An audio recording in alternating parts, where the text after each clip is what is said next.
حضرت امی عائشہ رضی اللہ تعالی عنہا روایت کرتی ہیں کہ ایک شخص نے اپنی بیوی کو 3 طلاقیں دیں، تو پھر اس عورت نے کسی اور سے شادی کر لی، تو دوسرے خاوند نے بھی اسے طلاق دے دی۔ تو سرکار دو عالم صلی اللہ علیہ وسلم سے پوچھا گیا اتحل للاول، کیا وہ پہلے کے لیے حلال ہو گئی؟ آپ صلی اللہ علیہ وسلم نے فرمایا نہیں، یہاں تک کہ جس طرح پہلے خاوند نے مزہ چکھا اسی طرح دوسرا بھی چکھ لے۔ امام بخاری رحمہ اللہ نے باب باندھا ہے من اجاز الطلاق الثلاث، کہ جو 3 طلاقوں کے نفاذ کا کہتے ہیں۔ چاروں ائمہ کے نزدیک، بریلویوں دیوبندیوں کے نزدیک یہ مسئلہ ہے کہ کوئی بندہ اگر بیوی کو 3 طلاقیں دیتا ہے تو تینوں نافذ ہو جاتی ہیں۔ صحابہ اکرام رضوان اللہ علیہم اجمعین کا یہی مسلک تھا، اور یہ بھی تمام علماء کا اس پر اتفاق ہے کہ جس عورت کو 3 طلاقیں ہو جائیں تو وہ صرف نکاح کرنے سے پہلے کے لیے حلال نہیں ہوتی، بلکہ دوسرا بھی رات گزارے گا، جماع کرے گا، ہم بستری کرے گا، تب پہلے کے لیے حلال ہوگی، صرف نکاح سے پہلے کے لیے حلال نہیں ہوتی۔ اور اسلام نے یہ عورت پر ظلم نہیں کیا۔ ہمارے ہاں ایک بات آتی ہے کہ بھائی عورت دوسرے سے شادی کر کے پھر پہلے کے پاس آئے، یہ عورت پر ظلم ہے۔ یہ عورت پر یا مرد پر اسلام نے ظلم نہیں کیا، ہم بات کو سمجھتے نہیں۔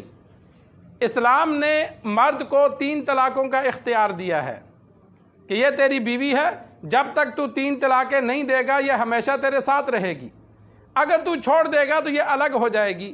اب جس بندے نے 3 طلاقیں دے دیں تو اسلام کہتا ہے جو بندہ تجھے 3 طلاقیں دے چکا ہے تو اس کے پاس اب دوبارہ کبھی نہ آ۔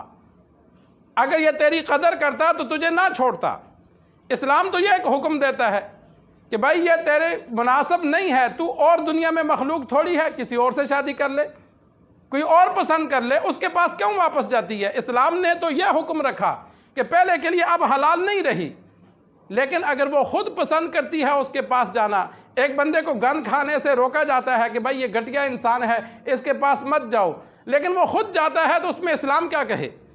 اسلام نے تو پابندی لگا دی کہ اس کو 3 طلاقوں کا اختیار تھا، اگر یہ تیری قدر کرتا تو تینوں اکٹھی نہ دیتا، یا ایک ایک کر کے 3 نہ دیتا۔ جب یہ دے چکا ہے تو اب اس قابل نہیں کہ تو اس کے پاس دوبارہ واپس جا۔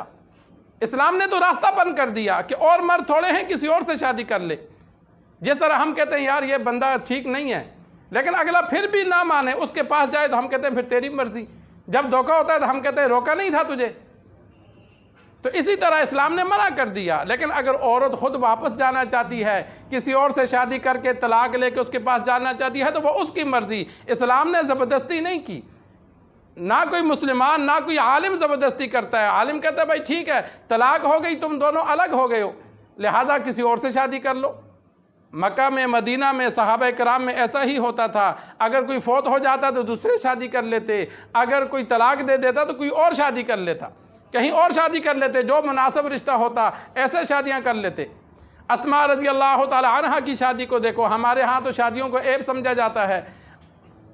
جعفر رضی اللہ تعالی عنہ کی زوجہ محترمہ تھیں، وہ غزوہ موتہ میں شہید ہوئے تو ابو بکر رضی اللہ تعالی عنہ نے شادی کر لی۔ ابو بکر رضی اللہ تعالی عنہ فوت ہوئے، عمر رضی اللہ تعالی عنہ نے کر لی۔ عمر رضی اللہ تعالی عنہ شہید ہوئے، علی رضی اللہ تعالی عنہ نے ان سے شادی کر لی۔ اب یہ ایک عورت ہیں، کتنوں کے پاس گئی ہیں؟